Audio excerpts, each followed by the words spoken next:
So my experience as a designer at Rockwell is that we have a variety of projects, all the way from more mid-range budgets to super high budgets. And I noticed that this is an issue regardless of budget. And I think the point that was brought up at this meeting that was important is that clients aren't as concerned about originals because they're not necessarily going to own them for a super long time, and it's not a personal investment. And I think that that's the education that's difficult. In a place like Denmark, people grow up appreciating furniture in a very deep manner. And I don't know that it's necessarily the same in an American context. And then when you put it in a corporate context, it becomes even less so.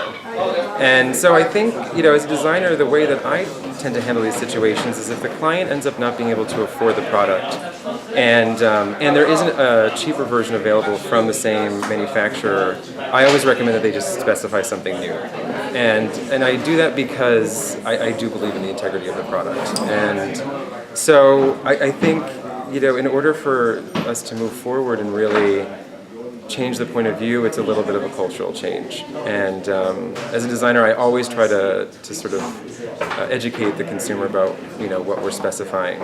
But as budgets continue to be cut, it's going to be an issue. And I think approaching it in the best way possible, in terms of what's right for the consumer, what's right for the designer, and what's right for the manufacturer is always the best approach.